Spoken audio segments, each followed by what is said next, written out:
Hello, नमस्कार. मधुराणीज ब्लॉगमध्ये पुन्हा एकदा तुमचं स्वागत आहे. आणि आजचा व्हिडिओची सुरुवातच होत आहे ती आपल्या क्लिनिंगने. जसे की आपलं नेहमीचंच जे रुटीन असतं त्याच रुटीनने सुरुवात होत आहे. सो व्हिडिओ शेवटपर्यंत बघत राहा. आवडल्यास लाईक, शेअर, सबस्क्राईब करायला अजिबात विसरू नका. तर प्रत्येक गृहिणींची हीच गोष्ट असते की उठलं की सगळ्यात पहिले क्लिनिंगच येते. आणि क्लिनिंग करता करता बऱ्याच अशा छोट्या मोठ्या गोष्टी असतात. आणि एक आपली कामं अशी असतात ना की कामं संपत नाही. म्हणजे एक केलं की दुसरं उभं राहतं. त्यात मुलं, खाणं पिणं या सगळ्याच गोष्टी त्यामध्ये येत असतात. सो म्हटलं चला सगळ्यात पहिले वरचीच क्लिनिंग आधी करून घेऊया. आणि बरेच दिवस झाले आता, जसं की आम्ही वरती झोपत होतो, हळूहळू थंडी कमी व्हायला लागली की आम्ही खाली झोपायला जातो. आमच्या घरात पण एवढी नाटकं आहे ना झोपण्याच्या बाबतीत. असो, त्यामुळे आता वरचं तर आज क्लिनिंग केलं ना की परत 8 दिवस असं क्लिनिंग करायची गरज पडत नाही. कारण की वरती कोणी येत नाही. कारण की दिवसभर मुलं स्कूलला जातात आणि असं आम्ही हॉलमध्येच जास्त असतो. मग किचन आणि हॉल काही वस्तू लागली तर आम्ही बेडरूममध्ये येतो. त्यामुळे वरती इतकं जास्त क्लिनिंग करायची गरज पडत नाही. आणि त्यामुळे आता वरती झोपणं बंद झालंय. आज क्लिनिंग झाली. फक्त मग कपडे वगैरे सुकवायला मी जास्त वरती येते. झाडांना पाणी घालायचं असतं आणि आपली झाडं पण खूप छान झाली आहे. काही थोडी खराब झाली, ते नेहमीचंच असतं. सो आज झाडांना पण आज प्रॉपर पाणी वगैरे सगळं काही द्यायची वेळ आलेली आहे. बरेच दिवस झाले. सो म्हटलं चला तुमच्यासोबत या सगळ्या गोष्टी शेअर करते.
त्यानंतर मस्त असा बेडरूम क्लीन झाला, झाडून वगैरे घेतलं.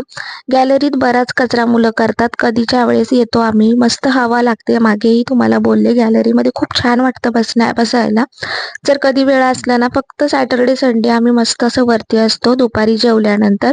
आणि माझं असंच काहीतरी DIY चालू असतं. तर मी पण आता एक DIY ला सुरुवात केली आहे आणि थोडंसं मोठं आहे ते, त्याच्यामुळे त्याला वेळ लागतोय. व्हिडिओ न येण्याचं कारण पण तेच आहे.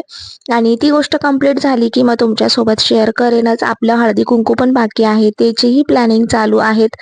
आणि येत्या 2-3 दिवसात म्हणजे मला ज्या ठिकाणी हळदी कुंकूचं वाण घ्यायचं होतं ना, ते दुकानच 22 तारखेपर्यंत बंद आहे. त्यामुळे मग माझं वाण खरेदी करायचं राहून गेलं. आता इकडे बघू शकतात, हे आहे स्नेक प्लांट आणि ते मी असं कट करून लावलं. खूप सुंदर आलंय. इकडे पण एक आलंय. आणि हे एक प्लांट जे खराब झालं होतं ते मला पुन्हा लावायचं. हे एक खूप छान याची वेल तयार होते. आणि हँगिंग प्लांट असतात ना, तसे ते प्लांट बनवायचे आहे. याला पुन्हा एक कळी आली आणि खूप छान उमलते. आता तुम्ही म्हणाल गॅलरीत हे कांद्याचे कॅरेट आहे, कारण की पाऊस बंद झालाय त्यामुळे मी कांदेही असे बाहेर ठेवते.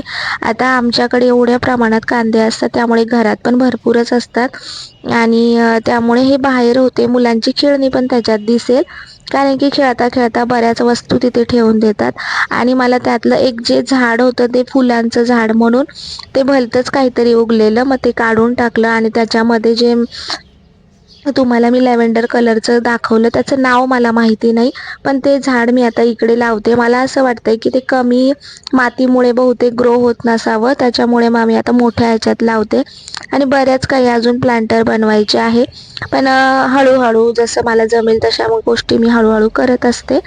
आणि इकडे मी सगळे झाडं लावली आणि खूप दिवस झाले ना त्याला पाणी व्यवस्थित प्रॉपर असं दिलेलं नव्हतं, कारण की तितकासा वेळ मिळत नाही. कधी मिळतो मग कधी चालू चालू थोडंसं पाणी देणार वगैरे.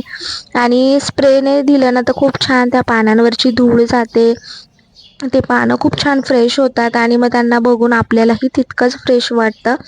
आणि ना मुळात एक झाडांपासून एक छान असं मोटिवेशन पॉझिटिव्हिटी मिळत असते, त्यामुळे हे काम करायला मला खूप आवडतं. म्हणजे जसं जसा वेळ मिळेल ना तशा तशा या गोष्टी मी करत असते. जसं की झाडांचं करणं असो, एखादी रेसिपी ट्राय करणं असो. ज्यावेळेस कधीही माझा मूड खराब असेल, थोडं कसं आणि करमत नसेल, त्यावेळेस एकतर मी रेसिपी बनवते, DIYच्या काही गोष्टी सर्च करते आणि झाडांच्या बरोबर थोडासा वेळ घालवते. त्यामुळे तर खूप मस्तच वाटतं. स्पायडरचा प्लॅन्ट पण खूप छान झालेला आहे. आणि जसं की इकडे तुम्ही बघू शकता जास्वंद आहे, मोगरा, कढीपत्ता पण आपला छान आलाय आणि स्पायडरची मी खूप छान छान रोपं या ठिकाणी तयार केली. आणि कुणाला पाहिजे असेल तर मग मी त्यांना देणार आहे, आमच्या शेजारी वगैरे. तर सगळ्यांनाच अशी मी झाडं लावलीत ना त्यामुळे त्यांना पण अशी आवड झाली. त्यांनी पण मस्त छान छान आता गॅलरीमध्ये झाडं लावायला सुरुवात केली. आणि मग ते म्हणतात का तुझ्याकडे पण असेल तर तू आम्हाला दे.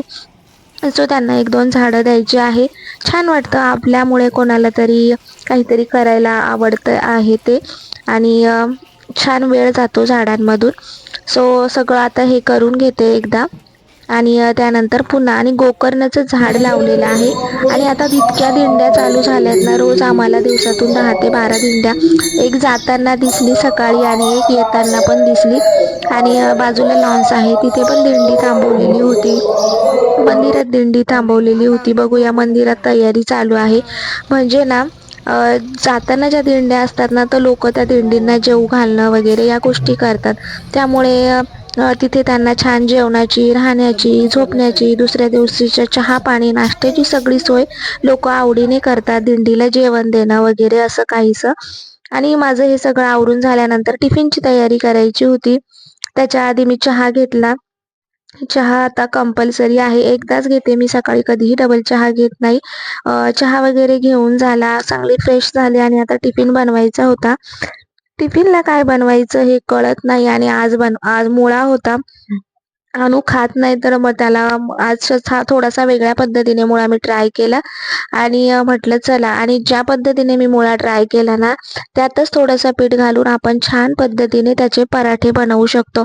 आणि बरेचदा असं होतं ना का न आवडणाऱ्या भाज्या मी त्याला अशा काहीशा करून देते की त्याला त्या आवडायला लागतात.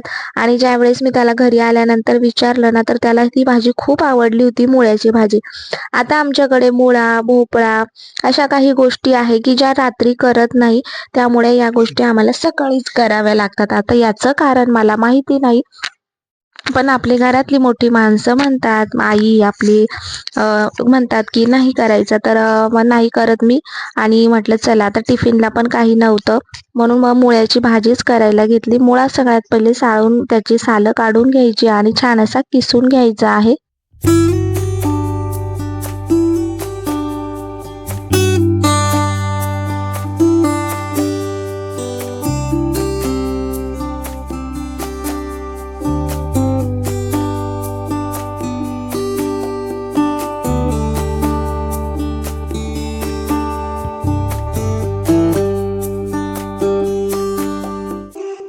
त्यासाठी मी लसूण, हिरवी मिरची, कांदा चॉपरमध्येच कट करून घेतला. घाईच्या कामाला चॉपर खूप जास्त उपयोगात येतं.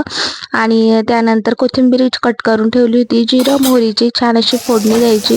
कढीपत्ता पण घालू शकतात. असूनही मी विसरले कारण की सकाळची आपली गडबड असते आणि या ठिकाणी कांदा, लसूण आणि हिरवी मिरची छान अशी परतवून घेतली. आता बरेच जण ना किसलेला मुळा आहे पण त्यात कांदा वगैरे घालत नाही. पण मी एकदा ट्राय केलं आणि खूप छान लागलं. ती भाजी मला खूप आवडली आणि घरात पण सगळ्यांनाच मुळ्याची भाजी खूप आवडली या पद्धतीने केली त्यामुळे.